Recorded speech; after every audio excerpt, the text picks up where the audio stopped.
There he is. That's him. Ladies and gentlemen.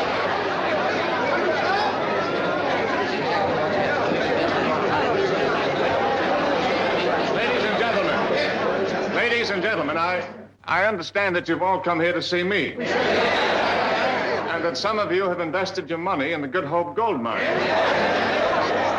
Naturally, you all want to know if your money is safe. Well, I can sympathize with those feelings. What about the note? Yes.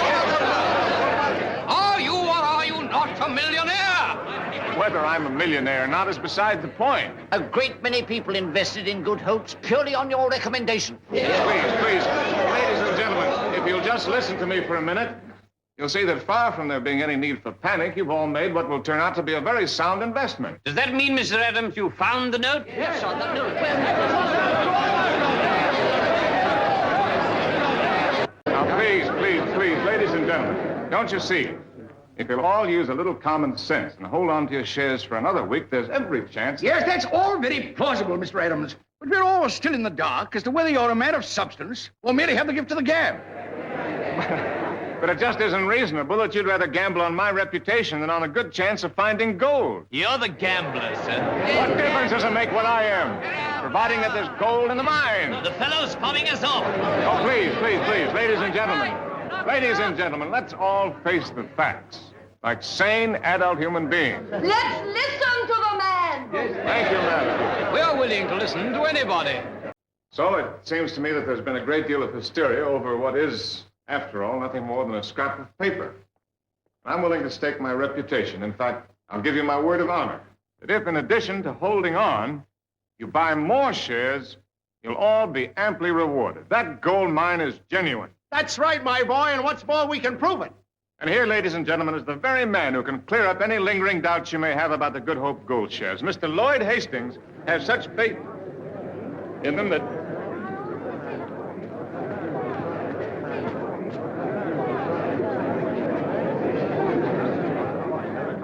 They'll be returned, Mr. Adams, when you settle the account. Mr. Adams talks of honor, but he can't even honor his tailor's bill. It's a case of conspiracy, actionable in law. You've taken my all. Scoundrel! Avenge the widows.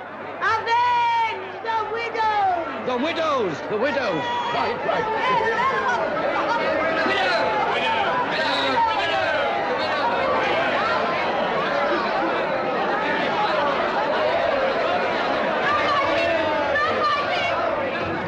No fighting, Mr. Adams, I forbid it.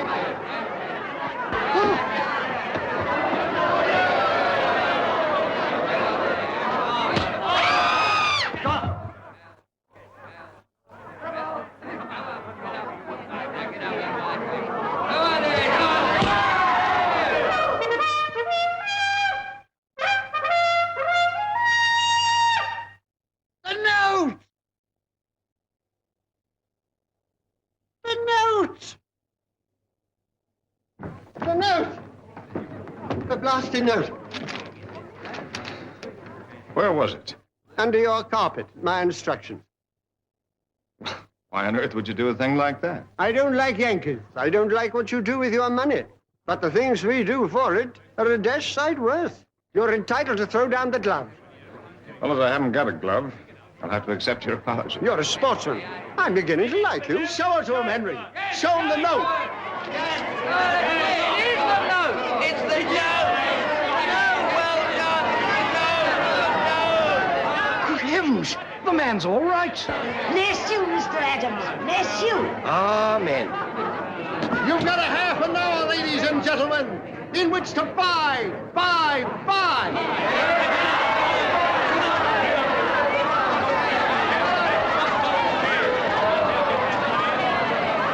Make way, please. Make way, please. Excuse me, sir. Do you mind, sir? Excuse me, please. Henry.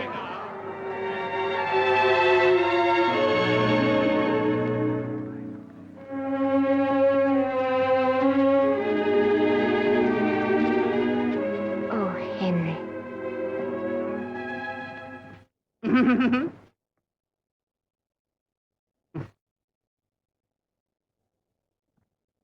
The whole thing was a misunderstanding, entirely due to the press. Reeds are eternally at your service. Good.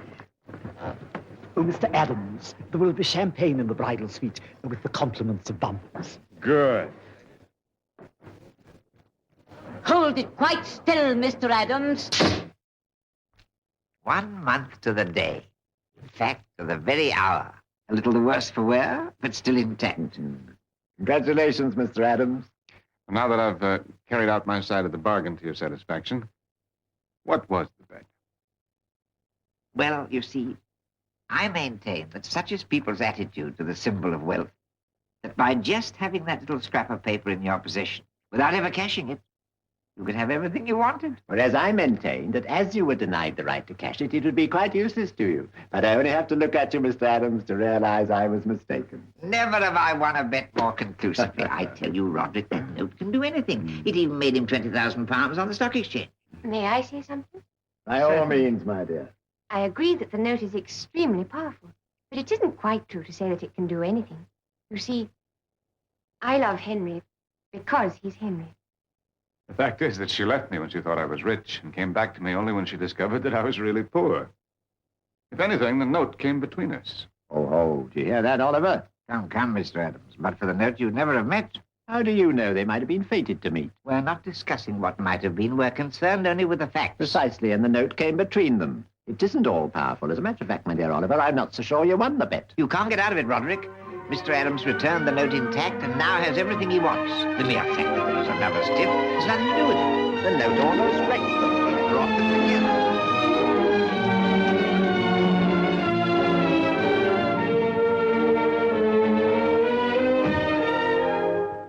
Coachman, on your way.